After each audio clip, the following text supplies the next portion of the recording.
Canvas प्रस्तुत कथा कानोकानी, कथा नाट्य अभिवाचन. लय भारी या विनोदी कथा संग्रहातील एक विनोदी कथा ग्रंथ तुला. लेखक प्राध्यापक मिलिंद जोशी, कार्याध्यक्ष मराठी साहित्य परिषद पुणे. दिग्दर्शक प्रज्ञा देशपांडे. कथा नाट्य अभिवाचक नाना मराठे, राहुल विश्वरूपे, माई प्रज्ञा देशपांडे, अनिता प्रतिमा कुलकर्णी आणि निवेदक पूनम कानडे. संकलन आणि संगीत आदित्य जोगळेकर. मुखपृष्ठ पूनम कानडे. लय भारी या विनोदी कथासंग्रहातील एक कथा ग्रंथ तुला. कॅनव्हास प्रस्तुत ग्रंथ तुला. नाना मराठे सरकारी नोकरीतून निवृत्त झाले. त्यानंतर पुण्यातच स्थायिक होण्याचा त्यांनी निर्णय घेतला होता. मुंबईतली धावपळ उतार वयात झेपेल असं त्यांना वाटत नव्हतं. आणि त्यांचा एकुलता एक मुलगा अमोल हा पुण्यातच नोकरीला होता. त्याचा मोठा ब्लॉक असल्यामुळे कुठं राहायचा हा प्रश्नच नव्हता. अमोलला आणि त्याच्या बायकोला म्हणजे अनिताला 2 चिमुरडी मुलं होती आणि त्यांना सांभाळण्यासाठी घरात आजी आजोबांची गरज होतीच. त्यामुळेच नाना आणि माई पुण्याला येणार म्हटल्यावर त्यांना खूप आनंद झाला होता. माई, खरं सांगू तुला, अगदी तरुणपणीच ठरवलं होतं म्हातारपणीचा काळ एन्जॉय करायचा तो पुण्यातल्या म्हाताऱ्यांसारखा. अगं, पुण्यातली माणसं म्हातारी होतच नाहीत बहुतेक. अगं, तिकडे काय काय मजा करतात ते लोक. ज्येष्ठ नागरिक संघ काय, हास्ययोग परिवार काय, काही विचारू नकोस. अगदी मस्त मजेत राहतात. हो हो, आणि आपलं म्हातारपण दिसू नये यासाठी केस आणि मिशा सतत काळ्या कशा असतील याची काळजी पण घेतात. हो अगं, संघाचं नावच फक्त ज्येष्ठ नागरिक बरं का, पण त्यांचा उत्साह ओ हो तरुणांना लाजवेल असा. अगं, सहली काय, सहभोजन काय, आणि ती काव्य संमेलन काय. आणि हो माई, पुण्यात गेल्यावर तुला माझ्या नाश्त्याची अजिबात कटकट नाही बरं का. अगं, पुणेकर सकाळी फिरायला बाहेर पडतात आणि येताना नाश्ता करूनच येतात. खुश झालीस ना ऐकून? तुलाही कधी कधी घेऊन जाईन हा माई. कधी वैशाली, कधी रुपाली, कधी आपलं वाडेश्वर. काय आणि काय हो, त्यांचे म्हणे तिकडे नाच गाण्याचे कार्यक्रम पण असतात. आता या वयात कंबर कशी लचकत नाही म्हणते मी. अग, हल्ली कंबर तरच लचकेल ना. बर, ते जाऊ दे माई, पण अख्ख्या जगात पुणेकरांचं फार कौतुक होतं बरं का. अगं, उन्हाळ्यात पुण्यात थोडं तापमान जरी वाढलं तरी लगेच एखादा म्हातारा घाम पुसत बसलाय शनिवार वाड्याजवळ किंवा त्या बालगंधर्वपाशी असा काहीसा फोटो लगेच वर्तमानपत्रात आलाच म्हणून समजा. आणि खाली ओळ पुणेकर उन्हाने त्रस्त. किंवा वळवाचा थोडा जरी पाऊस पडून गेला की परत एखादा म्हातारा पावसात भिजतानाचा फोटो आणि खाली ओळ अचानक आलेल्या सरींनी पुणेकर सुखावले. अगदी बरोबर. आणि तोच प्रकार हिवाळ्यात सुद्धा घडतो बर का माई. मफलर घातलेल्या एखाद्या म्हाताऱ्याचा फोटो छापून येतो आणि खाली लिहिलेलं असतं, पुणेकर थंडीने गारठले. तर असं हे पुणेकरांचं कौतुक.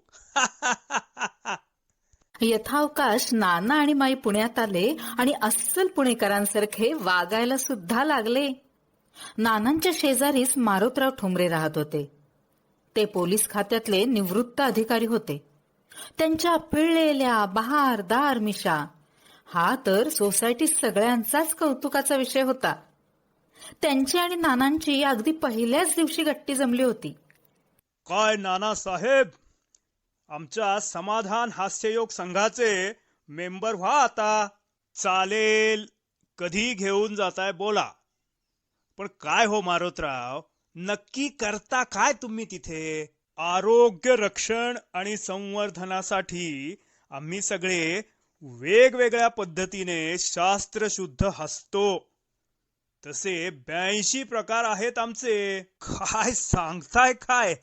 हे असं हसता येतं? शिंच, हे भलतंच अवघड दिसतंय.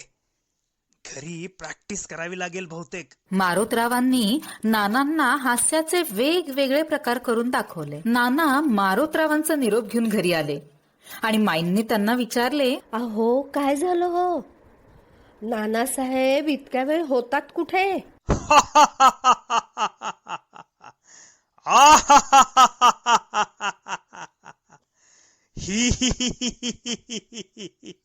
ही कसली थैर आज? अहो जरा हळू.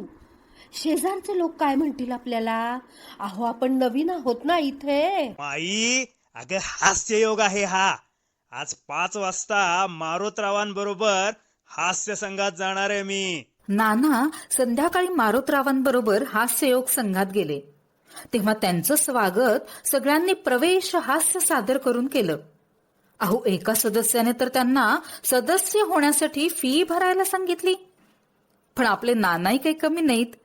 त्यांनीही पैसे मोजल्याचा आविर्भाव केला आणि शुल्क प्रदान करण्याचे हास्य सादर केले. त्यावेळी मात्र हास्य संघातले पुणेकर आश्चर्यमुग्ध झाले. हा नवीन सदस्य फारच भारी अशी त्यांची समजूतही झाली. नानांचे हास्य संघातल्या इतर सदस्यांकडे येणं जाणं झालं तेव्हा त्यांना जाणवलं की दिखावा केल्याशिवाय इथं आपल्याला महत्वच प्राप्त होणार नाही.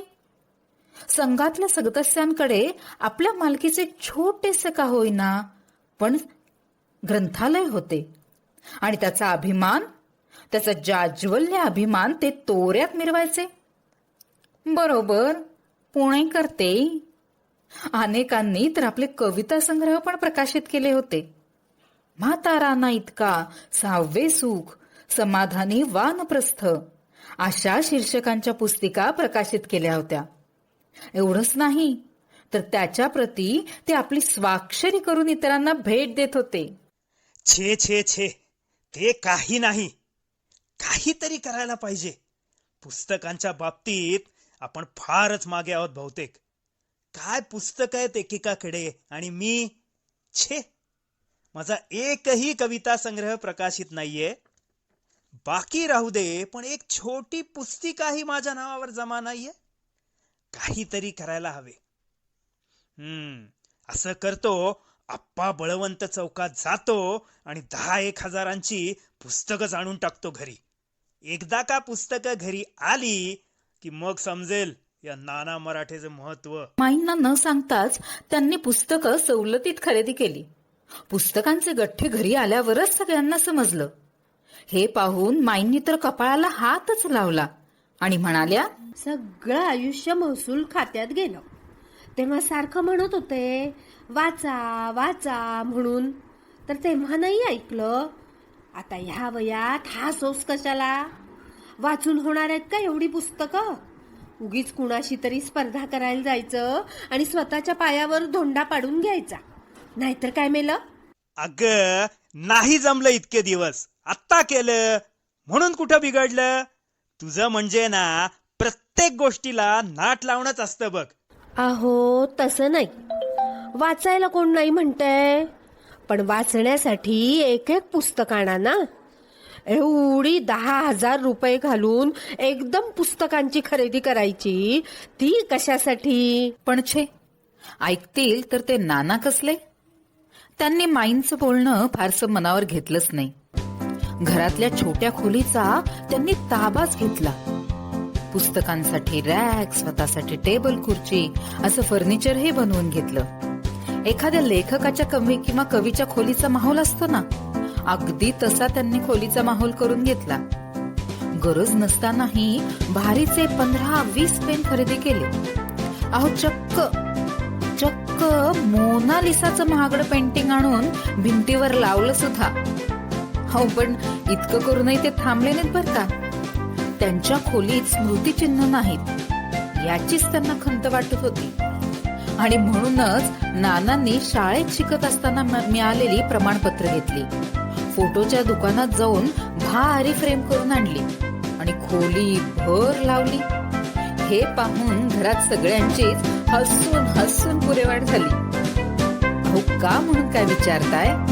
कारण नानांनी 60व्या वर्षी शाळेतली प्रमाणपत्र फ्रेम करून लावली होती.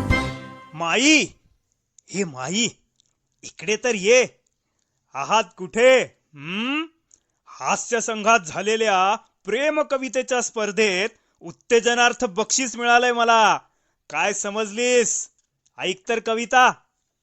तू दिलेल्या गुलाब पुष्पाचा मी केला की हो गुलकंद. तू दिलेल्या गुलाब पुष्पाचा मी केला की हो गुलकंद आणि खाऊन झालो की हो बलदंड. इश्य, काय हे? अहो सोडा माझे हात. अहो सोडा बघू माझे हात. अहो काय म्हणतील कोणी बघितलं तर? काय बाई तरी. या कवितेला उत्तेजनार्थ पारितोषिक मिळालं आणि त्यांचा उत्साह अगदी द्विगुणित झालेला होता. आपला वारजे परिसर या साप्ताहिकात त्यांनी संस्कार आणि आजी आजोबा या विषयावर मालिकाही लिहायला सुरुवात केलेली होती आणि त्यामुळेच इतकी वर्ष धूळ साठलेल्या त्यांच्या प्रतिभेला अगदी बहर येत होता. अहो इतकंच नाही तर घरातल्या प्रत्येक व्यक्तीवर कविता करण्याचा त्यांनी जणू सपाटाच लावलेला होता. घरातील मोलकरीण, स्वयंपाकीणबाई, अगदी कुरिअरवालाही यातून सुटले नव्हते बरं का. सोसायटीचा वॉचमन आणि त्याची बायको यांच्या योगदानाला अभिवादन करणारी कविता त्यांनी लिहिली आणि त्या दोघांना वाचूनही दाखवली. तेव्हा मात्र सोसायटीतल्या लोकांनी अगदी त्यांचा धसकाच घेतला. अहो सुनीताताई, ऐकलत का? आता नाना यांचं कवितेतून कौतुक करायला लागले तर उद्या हे वॉचमन मिरे वाटतील हो सोसायटीच्या डोक्यावर. अशा तिखट प्रतिक्रियाही सोसायटीतल्या बायका व्यक्त करीत होत्या. नानांची अगदी कमालच आहे बाई. बरं झालं नानांच्या घरी चोरी नाही झाली, नाहीतर त्यांनी त्या चोरावर सुद्धा कविता केली असती. अशाही काही मज्जेशीर प्रतिक्रियाही उमटत होत्या बरं का. नानांच्या या कविता प्रकारामुळे एक मात्र झालं, त्यांच्याकडे होणारी पै पाहुण्यांची वर्दळ कमी झाली. कारण चहा पाणी झालं रे झालं की न संपणारा नानांचा कवितेचा कार्यक्रम सुरू व्हायचा आणि त्यालाच वैतागून माणसांचं येणं जाणंच कमी झालं. अहो मोठी माणसं तर सोडाच, पण नानांची नातवंडही यातून सुटली नाहीत बरं. त्यांच्याही नशिबी नानांनी रचलेली बडबड गीतं ऐकण्याचे योग आले होते. योग कसले, भोगच म्हणायचे ते. इटुकले पिटुकले सोसायटीतले धिटुकले. इटुकले पिटुकले सोसायटीतले धिटुकले. बदामाच्या झाडावर आंबे कसे हो पिकले. नानांच्या उग्र आणि शीघ्र कवितेला नुसता बहर आलेला होता. एखादा विमा एजंट असतो ना, त्याला कसं प्रत्येक माणसात कस्टमर दिसतो, तसंच नानांना प्रत्येक माणसात एक नवीनच कवितेचा विषय दिसायचा. कल्पनेपेक्षाही त्यांची कविता वास्तवाला भिडणारी असायची आणि त्यामुळेच ती जास्त दाहक वाटायची. अहो नात्यातली एखादी व्यक्ती गेल्याचं समजलं की नाना समाचाराला जाताना नुसते जायचे नाहीत हो, तर त्या व्यक्तीवर दीर्घ कविता बनवून घेऊन जायचे. यम नुकताच येऊन गेल्यामुळे कवितेत यमकाचा कुठेच पत्ता नसायचा. नानांच्या कवितेत मुक्त छंद अगदी शेतातल्या काटेरी झुडपासारखा या बांधापासून त्या बांधापर्यंत पसरलेला असायचा. त्यांच्या दीर्घ काव्य वाचनाला मृतांचे नातेवाईक इतके कंटाळायचे की नानांना कळवलं नसतं तर बरं झालं असतं असंच वाटायचं. अहो इतकंच काय, पण काही नातेवाईक तर माईंना आवर्जून सांगायचे, माई नानांना सांगा येण्याची अजिबात दगदग करू नका. सांत्वनपर आणि श्रद्धांजलीपर कविता नुसती कुरिअरने जरी पाठवलीत ना तरी अगदी चालेल. आम्ही त्या कवितेचे सामूहिक वाचन करू. असा एकूण मामला होता. पण हे काहीही असो, एव्हाना नानांचे स्वांत सुखाय पारिजात का रे भुललासी अशा शीर्षकांचे 3 कविता संग्रह प्रकाशितही झालेले होते. वयाने ज्येष्ठ आणि ज्येष्ठ नागरिक संघाचे सदस्य, यामुळे ज्येष्ठ कवी आणि लेखक असा त्यांचा नावलौकिकही होऊ लागलेला होता. पुण्यात आल्यानंतर वर्षभरातच नानांनी हे सारं कमावलं होतं बरं का. आपल्याकडे खूप पुस्तकं आहेत हे दाखवण्यासाठी नानांची ग्रंथ खरेदी मात्र चालूच होती. त्यांच्या खोलीतले पुस्तकांचे रॅक सुद्धा आता कमी पडायला लागलेले होते. अहो काय हे, किती पुस्तकं आणणार आहात तुम्ही? अहो वाचतात तरी काय एवढी ती? सगळी पुस्तकं खाली जमिनीवर पसरून ठेवलीत. मला धडकेरही काढता येत नाही. सगळीकडे नुसती मेली धूळ. अहो धुळीची ॲलर्जी आहे ना तुम्हाला? जा बरं जरा बाहेर, जरा केर काढेपर्यंत छी अच्छी. अहो छी. आच्छी आच्छी. हे बघ तू, आच्छी. माझ्या काव्य प्रतिभेला नाव ठेवू नकोस बरं का. तुला काय, तुला काय कळतंय ग त्यातलं? ऐकलत ना? अहो नानांच्या या उतारवयात सर्दी आणि कविता या 2 नवीन पर्वांना एकदमच सुरुवात झाली होती. त्यामुळे घरातले माईंसकट सगळेच अगदी वैतागून गेले होते. परवा तर त्यांनी अगदी कहरच केला. माईंची मैत्रीण आलेली असताना तिच्या लिंबा एवढ्या आंबाड्यावर आणि गजऱ्यावर चक्क एक कविताच केली हो. आता अशी कविता ऐकल्यावर माईंचा राग अनावर होणारच ना. नानांच्या या साहित्यप्रेमाला काय करावं हे समजतच नव्हतं आणि त्यातून बाहेर पडण्याचा मार्गही सापडत नव्हता. अनिता ही नानांची अगदी लाडकी सून. तिचा ब्युटी पार्लरचा कोर्स झालेला होता आणि तिच्याही काही इच्छा होत्याच. खरं म्हणजे ब्युटी पार्लरचा कोर्स कधीच पूर्ण झालाय माझा. प्रॅक्टिसही भरपूर झालीये. आता मला माझं स्वतःचं ब्युटी पार्लर घरातच चालू करायचंय. पण आता बोलू कुणाला? नानांचं ग्रंथालय ज्या खोलीत आहे ना, ती जागा पार्लरसाठी मस्तच आहे. पण अमोलला सांगायचं म्हटलं तर त्याला राग येईल आणि नानामाई काय म्हणतील कुणास ठाऊक. पण ती खोली मात्र मला काहीतरी करून मिळवली पाहिजे. एव्हानं नानांना पुण्यात येऊन 1 वर्ष पूर्ण झालं होतं. सकाळी भाजी निवडताना माई अनिताला म्हणाल्या, अनिता, आता सप्टेंबर महिन्यात नानांना 61 वर्ष पूर्ण होतील. खरं तर त्यांची 60च मला धूमधडाक्यात करायची होती बघ. पण यांची रिटायरमेंट आणि नंतर पुण्याला यायची घाई, त्या नादात काही करणंच झालं नाही. आता मात्र 61ची संधी आपण सोडायला नको. त्यांनी आपल्यासाठी आणि या घरासाठी खूप केलंय ग. बोलता बोलता माईंचे डोळे अगदी भरून आले. त्यांनी पदरानेच डोळे कोरडे केले. अनिताच्या डोक्यात मात्र लख्ख प्रकाश पडला आणि मनातल्या मनात हसत साळसूतपणे ती माईंना म्हणाली, माई, माझ्या मनात ना एक मस्त कल्पना आहे. आपले नाना एवढे लेखक कवी, त्यांचा न आपण एखाद्या मोठ्या लेखकाच्या हस्ते छानसा सत्कार करूयात या 61च्या निमित्ताने आणि अगदी 100-200 लोकांना छान जेवण देऊया. अगं आपण ते तर करूच, पण यांची धान्य तुला करून आपण ते धान्य एखाद्या वृद्धाश्रमाला किंवा अनाथाश्रमाला देऊया का? कशी वाटते ग तुला माझी कल्पना? अनिताला अगदी हेच हवं होतं.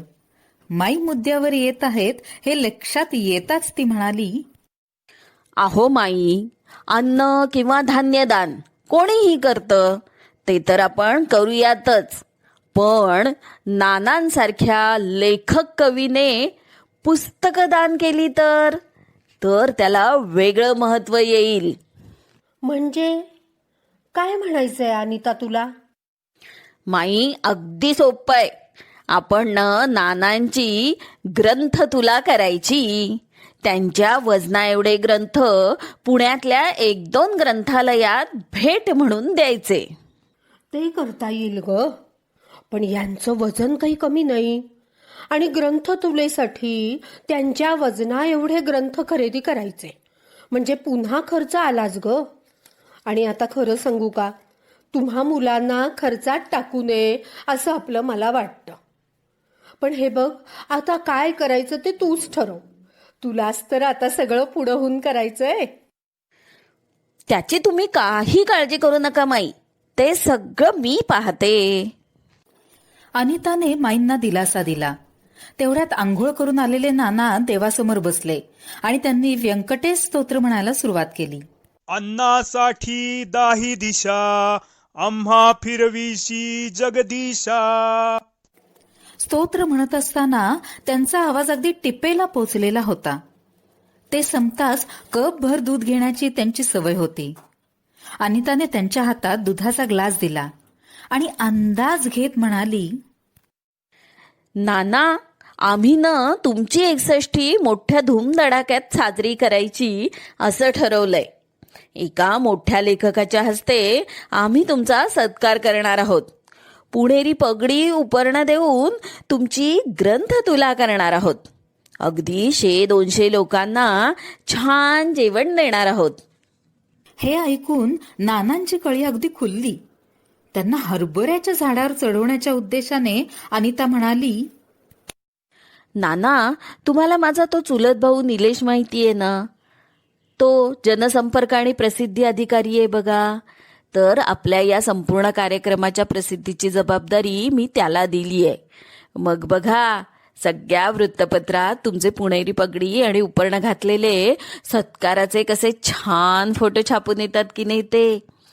शिवाय ते आपले प्रसिद्ध लेखक नामचंद्र शिंगाडे, हो हां, त्यांना प्रमुख पाहुणे म्हणून बोलवायचं.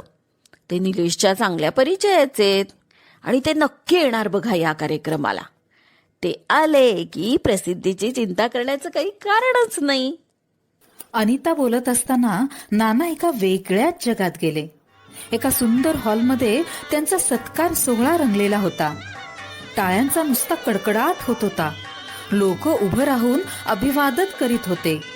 ब्रह्मवृंद वेद घोष करीत होता. पुष्पवृष्टीही सुरू होती. फोटोसाठी कॅमेराचा नुसता लखलखाट सुरू होता. सनईच्या मधुर सुरांनी वातावरण अगदी भारावून गेलेलं होतं. मध्येच नानांचे डोळेही भरून येत होते. ग्रंथ तुलेसाठी फुलांनी तराजू सजवलेला होता. तराजूच्या एका पारड्यात ग्रंथांचा ढीग होता आणि दुसऱ्या पारड्यात नाना बसणार पण तोच.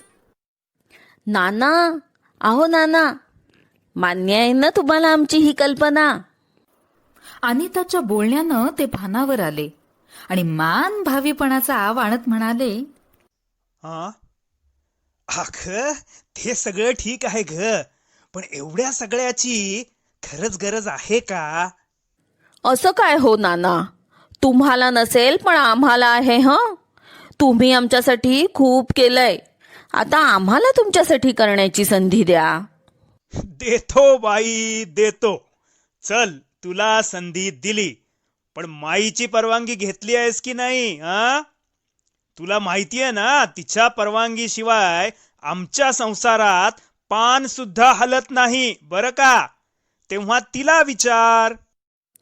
माईंची परवानगी मिळवणं ही माझी जबाबदारी. हो हो, परवानगी आहे बरं माझी.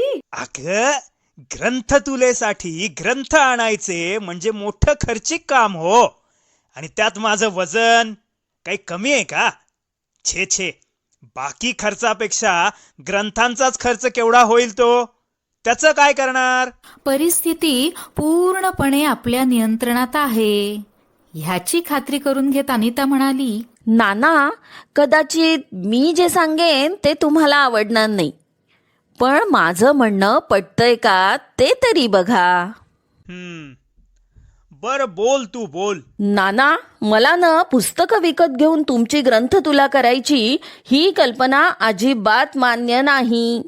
मग काय करणार आहेस?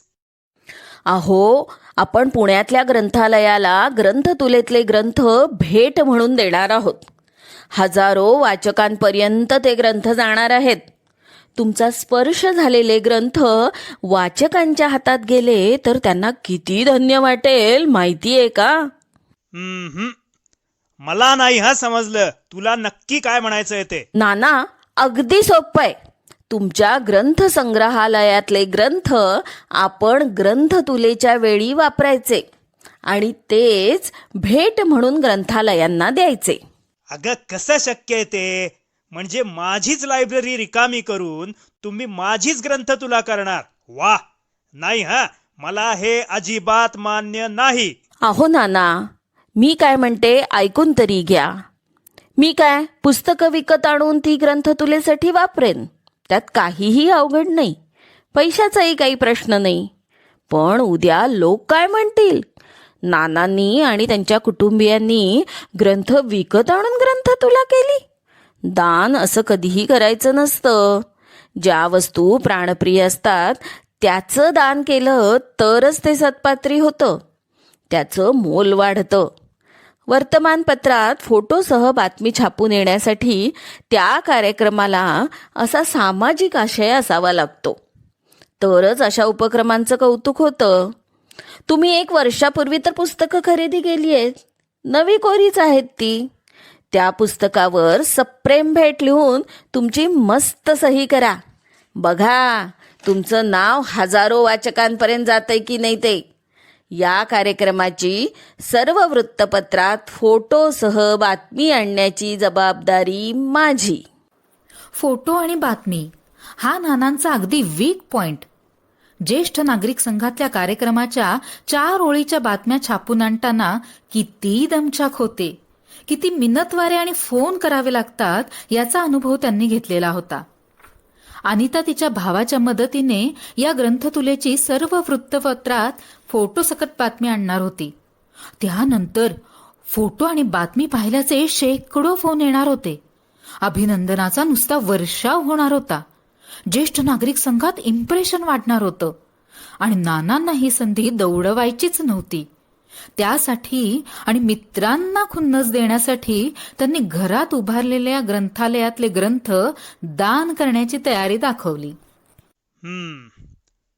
तू म्हणतेस ना, त्यात तथ्य आहे हा अनिता. मी तयार आहे बरं का, अगदी सगळी पुस्तकं द्यायला. अगं खरं सांगायचं तर 95% पुस्तकांची पानं सुद्धा उलगडलेली नाहीत. अगदी नवी कोरी पुस्तकं आहेत. तू म्हणतेस ना, करून टाकूया दान. आमचे शाळेतले शिक्षक ना नेहमी म्हणायचे, ज्ञानदान हेच सर्वश्रेष्ठ दान. आणि आता अनिता, तुझ्यामुळे मला ही संधी मिळणार आहे.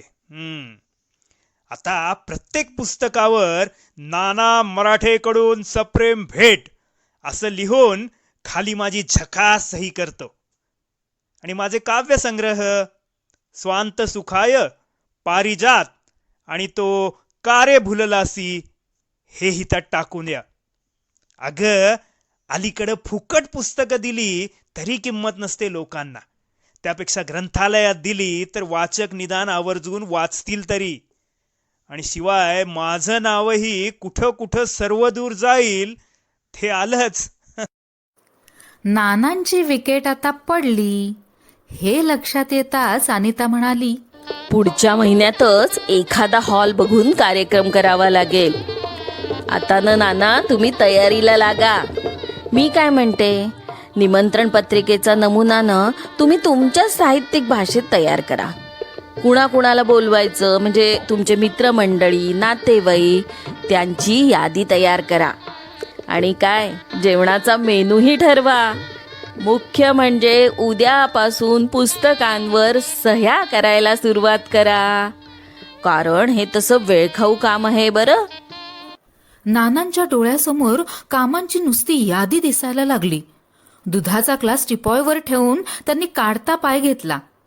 अनिता मात्र विजयी वीराप्रमाणे आनंदात होती. ग्रंथतुलेची आयडिया काढलीस अनिता, ते मात्र बरं केलंस बाई. अगो काय ती धूळ आणि झुरळं, आवरता आवरता नाकी 9 यायचे बघ माझ्या. नाना बसायचे शिंकत आणि खोली आवरून आवरून कंबर जायची बघ माझी. एकदा काही ग्रंथतुला झाली की मी सुटले. खोली छान रिकामी होईल आणि स्वच्छही होईल. अगं हे पुस्तक वेडे असते तर गोष्ट वेगळी होती, पण नुसता दिखाऊपणा मेला यांचा. त्या हास्य संघातल्या पोद्दार बाई आहेत ना, त्यांच्याकडे खूप पुस्तकं आहेत आणि ती फार टेंबा मिरवायची म्हणे. आता तिची जिरवण्यासाठी यांनी हे घरात पुस्तकाचं फॅड आणलं. पण अनिता, तुझी ग्रंथ तोलायची आयडिया मात्र जालीम उपाय ठरला बघ ह्या सगळ्यावर. माईंनी मनातली खतखत बोलून दाखवली आणि त्यांच्या सुरात सूर मिसळत अनिता म्हणाली, माई, माझा ब्युटी पार्लरचा कोर्स नुकताच पूर्ण झालाय. मी घरीच काम सुरू करीन म्हणते. नानांची पुस्तकांची रिकामी झालेली खोली मी वापरू का? खुशाल वापर. आता नानांना कशाला लागेल ती खोली? अगो, लिहायचं वाचायचं झालं तर आमच्या खोलीत बसतील की. माईंनी परवानगी देताच अनिताचं मन अगदी प्रसन्न झालं. तिचा आनंद अगदी गगनात मावत नव्हता. तिचं नवीन ब्युटी पार्लर तिला नानांच्या खोलीत दिसत होतं. नाना मात्र 61च्या कार्यक्रमाची यादी करण्यात नुसते दंग झालेले होते. धूळ आणि झुरळ ह्याच्या त्रासातून मुक्त होण्याचे समाधान माईंच्या चेहऱ्यावर नुसते ओसंडून वाहत होते. नानांनी नुकतीच पूजा केलेली होती. त्या सर्व देवतांचे अनिताने मनोमन आभार मानले आणि मनातल्या मनात म्हणाली, ग्रंथ तुला की जय हो.